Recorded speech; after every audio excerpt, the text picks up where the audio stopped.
Hello, आपण intangible प्रॉपर्टीबद्दल पाहत आहोत. आता तिसरा पॉईंट आहे त्यातला, securities. This form of encumbrance ensures or facilitates the fulfilment or enjoyment of some other right. That is, a security is an encumbrance vested in a creditor over the property of debtor for the purpose of securing the recovery of the debt. पहा, securities म्हणजे काय? हे एक प्रकारचा बोजा आहे. एन्कम्ब्रान्सेस म्हणजे बोजा किंवा भार त्याच्यावरचा, प्रॉपर्टीवरचा. एन्श्युअर्स काय करतं? एन्श्युअर देतं. Or facilitates the fulfilment of enjoyment some other right. आपल्याला एक दुसरा अधिकार एन्जॉय करण्यासाठीची जागा बनवून देतं. That is the security is an encumbrance vested in a creditor over the property of debtor. Encumbrance म्हणजे बोजा. जो क्रेडिटर आहे तो बोजा टाकतो दुसऱ्याच्या प्रॉपर्टीवर. दुसऱ्याच्या प्रॉपर्टीमध्ये तो काय करू शकतो? एन्जॉयमेंट करू शकतो. कशासाठी? For the purpose of security. Security पाहिजे त्याला, the recovery of his debt. For example पहा, ए गिव्ज अ लोन, एला अंडरलाईन करायचं, ऑफ ₹20,000 टू बी. बीला त्यांनी 20,000 रुपये कर्ज दिलं.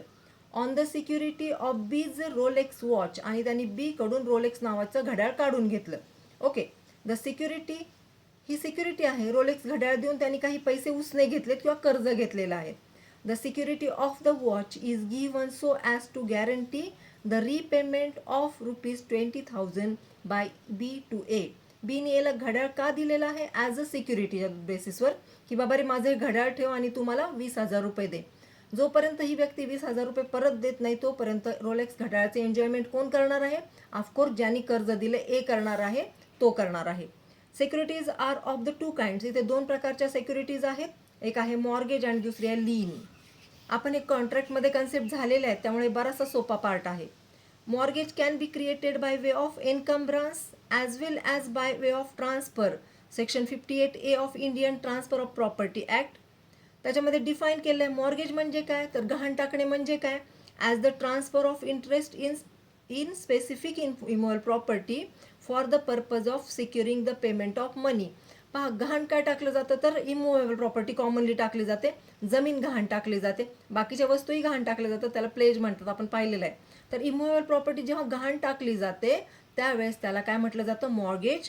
For example, A gives his house as a security for the loan of 2 lakh given by B to A. The house is now said to be mortgage. बीने काय केलं? एने काय केलं? आपलं घर हे काय केलं? ॲज अ सिक्युरिटी म्हणून बीला देऊन टाकलं आणि त्या बदल्यात त्यांनी पैसे घेतलेले आहेत. ओके, आता दुसरं पाहूया. A lien is a right which in its own nature a security for a डेप्ट अँड नथिंग मोर. लीन म्हणजे काय? ते स्वतःच एक काय आहे? राईट आहे. कशासाठी? कर्ज जर कुणी घेतलं असेल आपल्याकडून तर लीनचा राईट आपल्याला आपोआप मिळतो. आपण लॉ ऑफ कॉन्ट्रॅक्ट फर्स्टमध्ये पाहिलं होतं, राईट टू लीनचा अधिकार पाहिला होता. सॉरी, कॉन्ट्रॅक्ट सेकंडमध्ये पाहिलं होतं, right to lien. Lien is a right of one man to retain that which is in possession but belonging to another until certain demands in respect of the person in possession are satisfied. जोपर्यंत एखादी व्यक्ती आपले demands किंवा आपले पोझेशन हे करत नाही, satisfy करत नाही, तोपर्यंत ती वस्तू आपल्या ताब्यात ठेवण्याचा आपल्याला त्या व्यक्तीला अधिकार आहे. हे आपण कॉन्ट्रॅक्टमध्ये शिकलेलो आहोत. For example, a finder of goods has a right to retain the goods against the owner. एखाद्या व्यक्तीला काय सापडलेलं आहे? वस्तू सापडलेली आहे रस्त्यावर, तर तो ती वस्तू आपल्या ताब्यात ठेवू शकतो जोपर्यंत त्याचा ओनर सापडत नाही तोपर्यंत. Finder receives compensation for the trouble and expenses incurred by him and also any specific reward which the owner may have offered. पहा, एखादी वस्तू हरवलेली असेल तर लोक काय डिक्लेअर करतात की अशी अशी वस्तू आणून द्या, कागदपत्र आणून द्या, आम्ही तुम्हाला बक्षीस देऊ. मग ते जे बक्षीस आहे ते मिळेपर्यंत तो जो फाइंडर आहे ती वस्तू ताब्यात ठेवू शकतो, किंवा त्याला जो त्रास झाला असेल, समजा ती व्यक्ती शोधताना त्याचा जो खर्च झाला असेल तो खर्च वसूल करण्यापर्यंत तो ती वस्तू आपल्या ताब्यात ठेवू शकतो. आणि सोपं एक्झाम्पल म्हणजे, if a tailor makes a suit for me and I do not pay him for it, he can retain the suit though the cloth is mine. जरी मी टेलरकडे वस्तू एखाद्या भारी सूट शिवायला टाकला, सूट माझ्या मालकीचा आहे, त्याने तो शिवला, पण मी काय त्याला पेमेंट करून सूट परत घेत नाही, तोपर्यंत त्याला राईट टू लीन आहे. Trust means Under the English law, trust property is that which is owned by two person at the same time. Trust म्हणजे काय, एकच प्रॉपर्टी पण त्याचे दोन मालक आहेत, दोघ जण असतात owner. One of them is legal owner and another is the beneficial owner. एक असतो त्याचा लीगल ओनर, दुसरा असतो त्याचा beneficial owner. The legal owner is under an obligation to use his ownership for the benefit of a beneficial owner. Legal owner जो असतो तो त्याच्यावर बंधनकारक असतं की तो ती यूज करतो बरोबर for the benefit of the beneficial owner, आणि त्याच्यामधून निघणारं बेनिफिट हे तो बेनिफिशियरीला देत असतो. According to the Indian Trust Act, trustee is the legal owner of the property and the beneficiary is not owner in any sense of the term. What he has is a right available against the trustee, that is the legal owner. जो beneficiary असतो त्याला सगळं benefit मिळत असतं, legal ओनरने ते काम करायचं असतं आणि त्याला बेनिफिट मिळवून द्यायचं असतं. आता पाहूया दुसरी property, movable and immovable property. Okay, real and movable property आणि इमुवेबल प्रॉपर्टी आपण मॉड्यूल 4 मध्ये पाहणारच आहोत. मुवेबल आणि immovable property already we have seen की जी जमिनीला फास्टन नसते ती मुवेबल प्रॉपर्टी, आणि जी इमुवेबल आहे ती जमिनीला फास्टन असते. आधी नोट्स दिलेले आहेत, त्याच्या आधी शिकवलेलं आहे याच मॉड्यूलमध्ये. आता रिअल अँड पर्सनल प्रॉपर्टी म्हणजे काय, the division of the property as real and personal has been recognise in England only. जी प्रॉपर्टी आहे रिअल आणि पर्सनल ही फक्त इंग्लंडमध्ये ओळखली जाते. The law of real property is almost similar to that of the land, that is immovable property, and law of personal property is similar to movable property. Okay, this classification based on the legal action that could be brought for the particular kind of property. आता ही property जी आहे आपण पाहिली movable, इमुवेबल, real, personal, ही सगळी property आहे. यांचं ॲक्विजिशनचं मोड असेल, ॲक्वायरिंग करण्याचं mode असेल वेगवेगळं. There are 4 important modes of acquiring property. कसं कसं आपल्याला प्रॉपर्टी मिळणार आहे, कशी एका व्यक्तीच्या ताब्यातून दुसऱ्या व्यक्तीला प्रॉपर्टी मिळणार ते आपण पाहूया. पहिला आहे पजेशन, त्याच्यानंतर prescription, agreement, inheritance, gift and trust. These are the 6 kinds of प्रॉपर्टीचं पजेशन मिळवण्याच्या 6 पद्धती आहेत. आता पजेशन पाहूया. The possession of a thing in certain circumstances may lead to a title of ownership of the thing possessed. कधी कधी possession जे आहे एखाद्या वस्तूचं in certain circumstances may lead to title, कधी कधी ओनरशिपचं टायटलसुद्धा पजेशनमधून मिळून जातं एखाद्या व्यक्तीला. For example, in case of res nullius, that is a thing belonging to no one or by advance possession, person gets the property by possession. Even a wrongful possession is protected by law against everyone except the person who can show a title better than that of possessor. पहा आता कधी कधी possession कसं मिळतं, नलीस म्हणजे आपली वस्तू नसतेच ती ताब्यात, आपण ती वापरत जातो आणि हळूहळू ती वस्तू आपल्या मालकीची होते. तोपर्यंत ती वस्तू किंवा ती जागा आपल्या मालकीची असते जोपर्यंत त्याचा ओरिजिनल ओनर येऊन त्याचं टायटल दाखवत नाही. आणि जर कुणी टायटल दाखवलंच नाही तर ऑफकोर्स पजेशनमुळे ती प्रॉपर्टी आपली होऊन जाते. अशा बऱ्याच केसेस आपल्या आजूबाजूला घडत असतात. कधी कधी आपली जमीन वापरायला दिलेली असते आजी आजोबांनी कुणीतरी, आणि ती व्यक्ती वापरत जाते, मग तिथं टायटल काय आपलं उरत नाही आणि ती प्रॉपर्टी त्यांच्या मालकीची होते. पण कधी काळी कुणा त्याचं जर टायटल सापडलं तर मात्र ती प्रॉपर्टी आपली होऊन जाते. If the possessor is wrongfully deprived of the thing by a person other than the true owner, he can recover it from him. जर समजा डिप्राईव्ह केलं असेल, त्याला वंचित केलं असेल खरोखरच्या ओनरला, तर मात्र त्याचे डॉक्युमेंट्स पाहून ती प्रॉपर्टी त्याला परत केली जाते. Prescription is the mode of creating and destroying rights by effect of the lapse of time. Prescription कधी कधी वेळ संपून जाते आणि प्रॉपर्टी दुसऱ्याच्या मालकीची होऊन जाते. ती कशी आहे पहा, positive prescription, this results in the creation of a right by a lapse of time. कधी कधी क्रिएशन ऑफ राईट होतं, कधी वेळ संपते, करार संपतो, मॉर्गेजचा टाईम संपतो आणि ती प्रॉपर्टी त्या व्यक्तीच्या ताब्यात जाते. For example, easementary right 20 years period has been given to claim for deserve adverse possession. Easementary राईटसाठी 20 वर्षाचा कालावधी दिलाय. 20 वर्षाच्या कालावधीत जर त्या व्यक्तीने क्लेम नाही केलं तर मात्र तो कायमस्वरूपी इजमेंटरी राईट होऊन जातो. Negative prescription, this right destroys a right, this prescription takes away the right. For example, if X openly and without interruption in possession of Y's land for an unbroken period of 12 years, एक व्यक्ती X Y नावाची दी Xच्या जागेवर राहते 12 वर्ष सलग, कसलंच brokerage नाही, मध्ये डिस्टर्बन्स नाही, सलग ती प्रॉपर्टी त्या व्यक्तीच्या ताब्यात आहे. और more than X can claim the title to the land by adverse possession. कधी कधी X काय करू शकतो, त्याचं ॲडव्हर्स पोझेशन क्लेम करू शकतो. In other words, Y's title to the land is destroyed due to X adverse possession. आणि 12 वर्षाचा कालावधी संपण्याच्या आधी जर एक्सने दावा दाखल केला की बाबा माझी ही प्रॉपर्टी आणि ती मला परत पाहिजे, तर ऑफकोर्स त्याला ती प्रॉपर्टी परत मिळते. त्याच्यानंतर agreement. Agreement is an important means of acquiring property. In agreement a title is acquired with the consent of the previous owner. आधीचा जो ओनर आहे त्याच्याबरोबर ॲग्रीमेंट केलं जातं आणि ती प्रॉपर्टी आपल्या ताब्यात घेतली जाते. Okay. Agreements are of also though two kinds, assignment and grants. By assignment and existing owner transfers his right in the property to अनादर.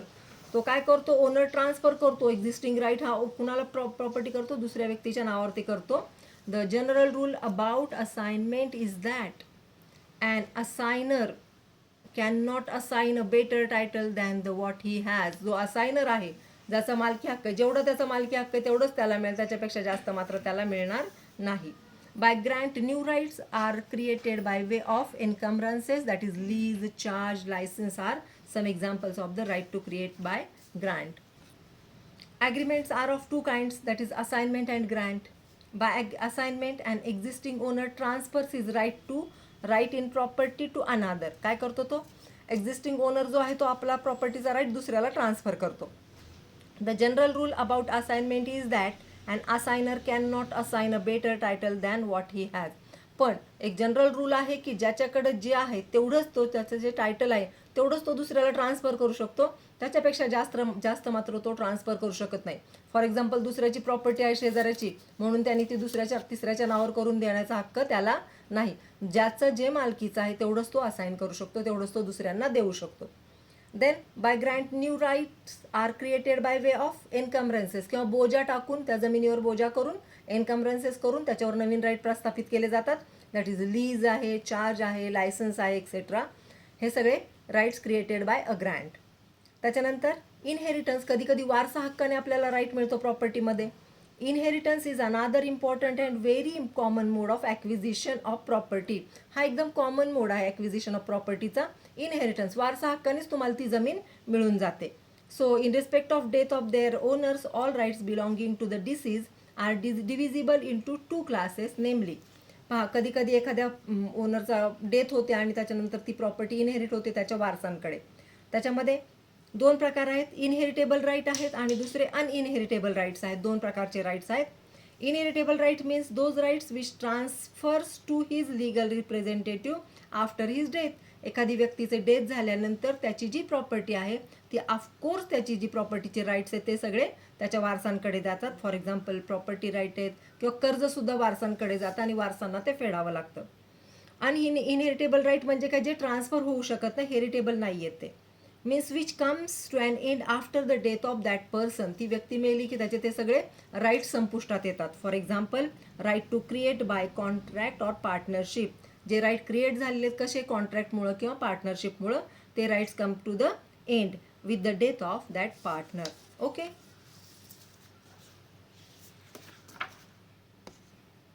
नाव we will see theories of property. काही थेरीज दिलेल्या आहेत प्रॉपर्टीच्या. There are many theories given the property. Some important theories are as follows. Natural law theory आहे. According to natural law theory, property originated by taking control of a ownerless object, that is res nullis. एखाद्या प्रॉपर्टीचा मालक हजर नसताना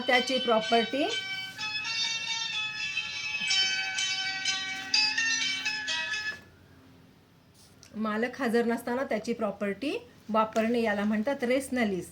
ही who first take the possession of such a property has the right for remaining in control. आणि जी पोझेशनमध्ये आहे त्याच्या property ती of course त्याच्या कंट्रोलमध्ये ती राहते.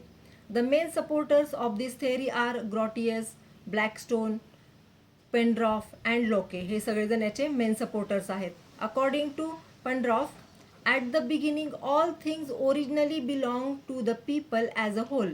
आधी कसं होतं, सगळेच वस्तू या सगळ्यांच्या मालकीच्या असायच्या. नो वन ओन देम, कुणाच्याही मालकीचा असं वैयक्तिक मालकी हक्क कुठेही प्रस्थापित नव्हता. They were subject to use by all, in it was kind of negative community. कुणाच्याही मालकीचं नाही, सगळ्यांचं, कुणी काही वापरा, नो एन इश्यू, अशी एक कम्युनिटी होती, त्याला म्हणतात निगेटिव्ह कम्युनिटी, म्हणजे मालकी हक्क नसलेली community. In later period people abolish the negative community by mutual agreement, आणि लोकांनी ठरवलं की बाबा आपल्या एकमेकांमध्ये हस्तक्षेप म्हणून नको, म्हणून आपण काय करूया, प्रॉपर्टीचं विभाजन करूया, वाटून घेऊया.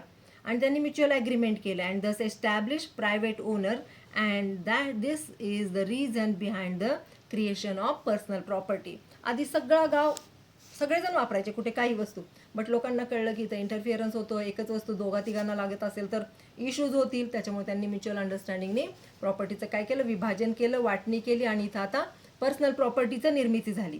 दिस theory criticized by many jurists that property owned by family only, not by society, joint ownership was there.